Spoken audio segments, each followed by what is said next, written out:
बिस्मिल्लाहिर्रहमानिर्रहीम। अस्सलाम वालेकुम। आप देख रहे हैं YouTube channel future world designer में हूँ आपका मेज़बान इनायतुल्लाह। बेहतरीन उम्मीद करता हूँ कि आप सब खैर खैरियत से होंगे। इंशाअल्लाह आज हम इस ट्यूटोरियल के क्लास नंबर 12 को पढ़ने वाले हैं, जिसके अंदर हम पढ़ेंगे कंट्रोल टूल। कंट्रोल टूल क्या होता है। तो आपको पता होगा कि पिछले क्लास के अंदर हमने पढ़ा था ब्लेंड टूल। ये ब्लेंड टूल के अंदर ही हमें एक और ऑप्शन मिलता है कंट्रोल टूल का। तो सबसे पहले मैं आपके सामने एक रेक्टेंगल ड्रा कर लेता हूँ, ठीक है। और हम एक एलिप्स भी ड्रा कर लेते हैं, सर्कल सा। और हम एक पॉलीगॉन शेप भी ड्रा कर लेते हैं। और हम एक टेक्स्ट भी ड्रा कर लेते हैं ताकि आपको अच्छी तरह समझ आ जाए। तो मैं इसको ज़रा बड़ा कर लेता हूँ, ठीक है। और इसके अंदर से मैं कलर ख़त्म कर लेता हूँ और इसके आउटलाइन को मैं रेड कर लेता हूँ। पॉलीगॉन का भी हम आउटलाइन रेड कर लेंगे। हमने इन सब को रेड कर दिया है। तो अब हम यूज़ करेंगे कंट्रोल टूल को। जैसे ही मैं ब्लेंड टूल के ऊपर लेफ्ट क्लिक करता हूँ, इसके लिए मुझे कंट्रोल के ऑप्शन मिलता है। इसको सेलेक्ट कर लेंगे, कंट्रोल टूल के ऊपर लेफ्ट क्लिक कर लेंगे। तो अब इसके अंदर हम मैं कंट्रोल टूल यूज़ करता हूँ।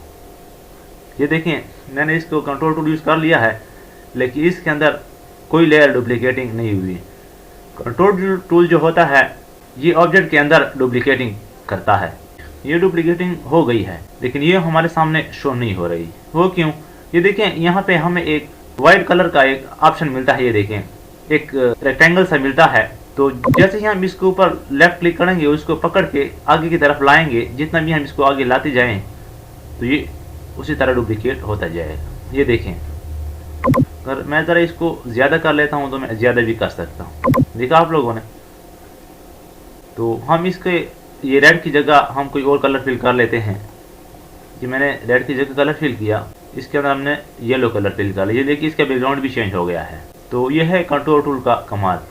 अब ये कंट्रोल टूल जो है, ये डायरेक्टली जो मैंने वर्ड लिखा है इसके ऊपर मैं अप्लाई करता हूँ। वो मैं कैसे करूँगा, उसके दो तरीके हैं। सबसे पहले हमने पिक टूल को सेलेक्ट कर लेना है। उसके बाद हमने जो वर्ड हमने लिखा है इसको सेलेक्ट कर लेना है लेफ्ट क्लिक के ज़रिए। तो इसके हमारे पास दो तरीके हैं, एक शॉर्टकट तरीका है और एक डायरेक्टली तरीका है। तो इसको सेलेक्ट किया, कंट्रोल के ऊपर मैंने क्लिक किया, ठीक है। और ऊपर ऑब्जेक्ट को मुझे एक ऑप्शन मिलता है। जैसे ही मैं इसके ऊपर लेफ्ट क्लिक करता हूं तो मेरे पास एक लिस्ट ओपन हो जाता है। इसके अंदर कॉपी इफेक्ट्स आ जाते हैं। यहाँ देखिए, इसके अंदर मुझे कंट्रोल फ्रॉम मिलता है। जैसे ही मैं इसके ऊपर लेफ्ट क्लिक करता हूँ तो ये मेरा कंट्रोल सेलेक्ट हो गया है। ये जो डुप्लीकेटिंग लेयर है, ये मैं फ्यूचर के ऊपर लाना चाहता हूँ, तो मैं ये फ्यूचर के ऊपर क्लिक नहीं करूँगा। ये डुप्लीकेटिंग अगर मैं फ्यूचर के ऊपर लाना चाहता हूँ तो मैं इस पॉलीगॉन के ऊपर लेफ्ट क्लिक करूँगा, तो मेरा डायरेक्ट ये देखें कॉपी हो गया है। अब ज़रा मैं इसको आपको बड़ा करके दिखा देता हूँ। लेकिन आप कहेंगे कि सर इसकी जो है ये ब्लू है और इसके ऊपर जो लहर आ गए हैं ये वाइट, ये रेड किस्म के हैं, ठीक है। हाँ बिल्कुल ये रेड है। इसका जो मैंने आउटलाइन था वो रेड सेलेक्ट किया हुआ था, इसलिए ये रेड आ गए हैं। तो इसको भी मैं अगर ब्लू करूँ, जैसे ही मैं यहाँ पर राइट क्लिक करता हूँ, देखिए इसकी लेयर लेफ्ट हो गए हैं। अब इसके अंदर हम लेयर ज़्यादा भी कर सकते हैं। ये देखें, जितना भी हम इसको ऊपर अंदर ज़्यादा करना चाहें तो हम कर सकते हैं। ये देखें,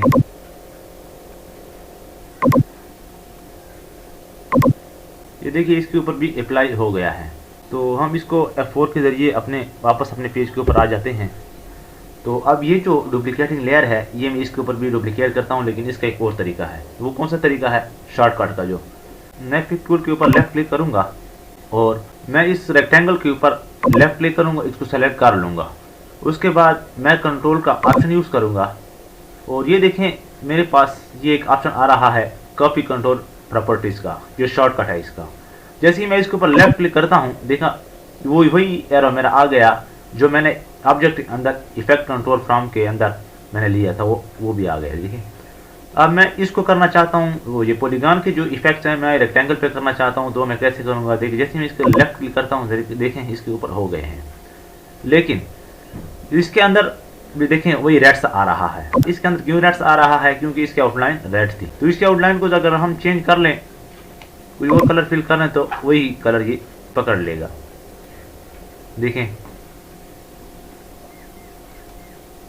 देखें तो फिर हम कंट्रोल टूल यूज़ करते हैं। अगर हम इसके अंदर लेयर ज़्यादा करना चाहते हैं तो भी हम कर सकते हैं, ये देखा। एक और अगर कम करना चाहते हैं, ज़्यादा करना चाहते हैं, किस पोजीशन में इसको रखना चाहते हैं तो हम रख सकते हैं। ये इसके दो तरीके थे। अब मैं इसके अंदर कोई रेड सा फिल कर लेते हैं। देखिए इसका बैकग्राउंड मैंने रेड कर दिया है और इसकी आउटलाइन जो है वो मैं येलो कर देता हूँ।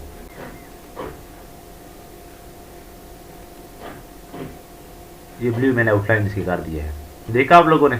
तो एक दफ़ा पे मैं फिर आपको इस इलिप्स के ऊपर कर देता हूँ। वो मैं कैसे करूँगा, उसका भी बिल्कुल यही इस तरह ही होता है। सबसे पहले हमने पिक टूल सेलेक्ट कर लेना है। हमने जो ये दायरा सा बनाया हुआ है इसको हमने राइट क्लिक के ज़रिए इसको क्लिक कर लेंगे और कंट्रोल के ऊपर आकर वही कॉपी कंट्रोल जो हमारे पास प्रॉपर्टीज़ हैं वहाँ पे लेफ़्ट क्लिक कर लेंगे और इसके वाले जो प्रॉपर्टीज़ हैं मैं इसके ऊपर अप्लाई करना चाहता हूँ। जैसे यहाँ पर लेफ़्ट क्लिक करूँगा तो वही प्रॉपर्टीज़ मेरे अप्लाई हो जाएंगे। ठीक है, अगर हम इसके अंदर कोई चेंजिंग वगैरह करना चाहें तो हम वो भी कर सकते हैं। देखा, जितना भी इसके अंदर हम ज़्यादा करना चाहें, कम करना चाहें, जो भी इसके अंदर करना चाहें तो हम कर सकते हैं। इसके अंदर मैं कोई और कलर फिल कर लेता हूँ। ये देखा, मैंने कोई और कलर फिल कर लिया है। ठीक है, ये था इसके अंदर की तरफ जो हमारे लेयर आते हैं, ये वो है। इसके अंदर तकरीबन 63 डुप्लीकेटिंग लेयर है। ये हमको कहाँ से पता चलता है, ये हमको ये देखिए स्टेप्स का ऑप्शन हमें ऊपर शो हो रहा है, कंट्रोल स्टेप्स का। और हर डुप्लीकेटिंग स्टेप के दरमियान जो फासला है वो 0.89 पिक्सल है। ये देखिए यहाँ पर हमें शो होता है कि आपके हर कंट्रोल का जो डुप्लीकेटिंग फासला है वो ये है। तो अगर स्टेप्स हम यहाँ से ज़्यादा करना चाहें तो हम यहाँ से कर सकते हैं, यहाँ से कम करना चाहें तो हम कर सकते हैं। इसके अंदर जो फासला है, जो विड्थ है, वो हम कम या ज़्यादा करना चाहें तो हम कर सकते हैं। ये देखिए 2.6 हमने कर लिया, 0.89 कर लिया, जितना भी मैं करना चाहूँ। देखें, ओके हो गया। हम अब इसके और ये पढ़ लेंगे। इसके बाहर की तरफ अगर हम इस तरह कोई लेयर देना चाहते हैं, डुप्लीकेटिंग करना चाहते हैं, तो वो हम कैसे करेंगे वो भी मैं आपको बता देता हूँ। जिसको मैं डिलीट कर लूँगा अपने कीबोर्ड के ज़रिए।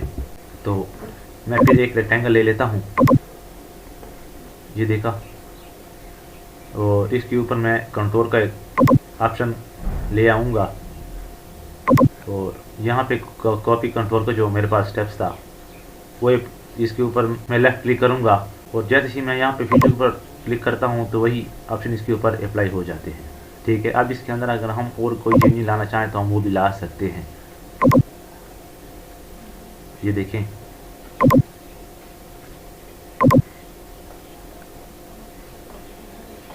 इसको मैं आउटलाइंस की चेंज कर दूंगा और इसकी जो अंदर ये ब्लैक वाला बैकग्राउंड है इसको भी मैं ज़रा चेंज कर लेता हूँ। कोई फॉर एग्जांपल येलो सा दे देता हूँ। ये देखें, तो मैंने अंदर की तरफ किया।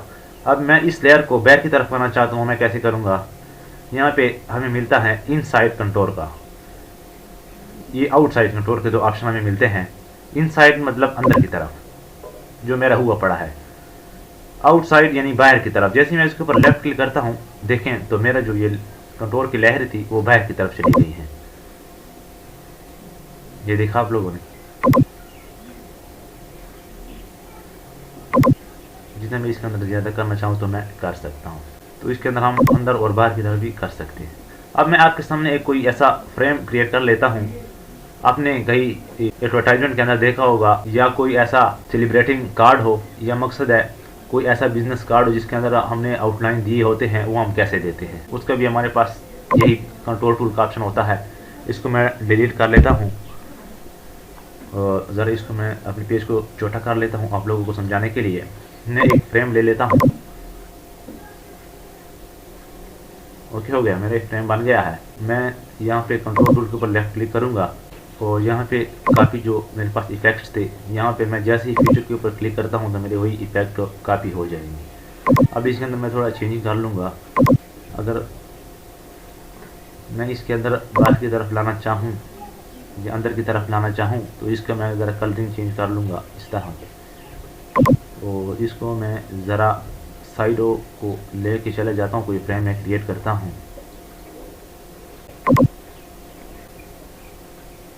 देखा मेरा एक फ्रेम क्रिएट हो गया है। अब मैं इसके अंदर कोई पिक्चर लाना चाहता हूँ तो मैं कैसे लाऊंगा? फाइल के अंदर जाके फाइल के अंदर मैं चला जाऊंगा, इंपोर्ट के ऑप्शन पर मैं क्लिक करूँगी तो मैं पिक्चर ले आऊँगा। ये एक बैकग्राउंड कलर है मेरे पास, इसको मैं यहाँ पे लेके आता हूँ इस पिक्चर को। ठीक है, इसको मैं इसके ऊपर सेट कर लेता हूँ। सबसे पहले यहाँ पे मैंने सेट किया, ओके हो गया। अब मैं इसको पावर क्लिप के ज़रिए इसके अंदर मैं पुट करता हूँ। ठीक है, यहाँ पे मैं इसके ऊपर लेफ्ट क्लिक करूँगा, इसको पहले सेलेक्ट कर लूँगा। उसके बाद ऑब्जेक्ट में जाके पावर क्लिप पर मेरे पास एक ऑप्शन आता है, ये कहते हैं प्लेस इनसाइड फ्रेम। मैं कहता हूँ जी प्लेस इनसाइड फ्रेम। जैसे मैं यहाँ पर लेफ्ट क्लिक करता हूँ, देखिए ये फ्रेम के अंदर आ गया है। देखा, इस तरह हम किसी फ्रेम के अंदर कोई बैकग्राउंड वगैरह भी लगा सकते हैं, या कोई ऐसा कोई बिजनेस कार्ड है या कोई ऐसा सेलिब्रेटिंग कार्ड है, उसके अंदर हम कोई ऐसे कोई सीनरी वगैरह लगाते हैं तो हम इस तरह उसके अंदर लगा लेते हैं। आज इंशाल्लाह हमने पढ़ा कंट्रोल टूल के बारे में। उम्मीद है कि आपको मेरी क्लास की समझ आ गई होगी। अगर आपको मेरा क्लास अच्छा लगा हो तो आप मेरे क्लास को लाइक कर सकते हैं। अगर आप चाहते हैं कि आपको हर आने वाला नोटिफिकेशन सबसे पहले रिसीव हो तो आप मेरे चैनल को सब्सक्राइब भी कर सकते हैं। और हाँ, अगर आप चाहते हैं कि आपकी तरह और भी ऐसे स्टूडेंट हो, दोस्त अहबाब हो, जो आपकी तफरीह में फ़ायदा उठाएं, तो आप मेरे क्लास को शेयर भी कर सकते हैं। फ़िलहाल के लिए नहीं काफ़ी है। इंशाल्लाह नेक्स्ट क्लास के अंदर इसी ब्लेंड टूल के अंदर और भी काफ़ी ज़्यादा टूल्स हैं वो पढ़ेंगे। फ़िलहाल के लिए नहीं काफ़ी, इंशाल्लाह मिलते हैं नेक्स्ट क्लास के अंदर। अल्लाह हाफिज़।